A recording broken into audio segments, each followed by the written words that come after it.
ஆமாம் அது கார்த்திக் உனக்கு என்ன புட்டு வேணும்? க்ரீம் புட்டா? அப்படிலாம் புட்டே இல்லைடா, க்ரீம் புட்டா. எப்போவுமே இடியாப்பம் தான் போகும். இன்னைக்கு கொலா புட்டு, கேப்ப புட்டு, கம்பு புட்டு அப்படின்னு போது ஆசை வந்துருச்சு. நம்ம தெருவில் எல்லாரும் வாங்குறாங்க. நிறைய பேர் வாங்கியிருப்பாங்க போல.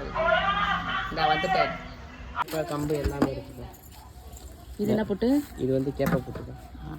எத்தனை காணும்? ஒன்று போதும். 2 பீஸ் வாங்கிக்கோங்க. 50 ரூபா கொடுங்க. போதும் இவனுக்கு தான். ஒன்று போதும். நல்லெண்ணெய் நெய் இருந்தால் ஊற்றி சக்கரோட பசங்க சாப்பிடுங்க. நல்லெண்ணெயா?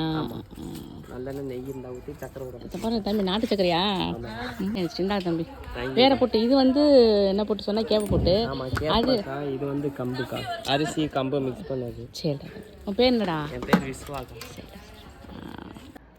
எவ்வளோ நீட்டாக இருக்குது பாருங்களேன். ஃபஸ்ட் ஆக்சுவலாக வந்து நான் வாங்க வேணாம்னு நினச்சேன். ஏன்னா இவங்களாம் எப்படி பண்ணுவாங்கன்னு நினச்சேன். பட் அவங்க கொடுக்குற அந்த பாருங்களேன், அதுவே எவ்வளோ நீட்டாக இருக்குன்ட்டு. நாட்டு சக்கரை கொடுக்குறான். அதுக்கடுத்து அதை கவர் பண்ணி கொடுக்குறது பாருங்கள் அந்த புட்டு. ரொம்பவே சூப்பருங்க. புட்டு சாப்பிடுவோமா? புட்டு சாப்பிடுவோம் அடி தங்கம். உங்க கடமை. ஓகே அருண் கார்த்திக் புட்டு எப்படி இருக்குன்னு பார்ப்போம். இது என்னது? அருண் கார்த்திக், வாவ். நாட்டு சக்கரை இப்படி எடுத்து இப்படி சாப்பிட்ணும் கருத்து. எப்படி இருக்குன்னு சொல்லு. நல்லா இருக்கா? அம்மா சாப்பிடட்டா?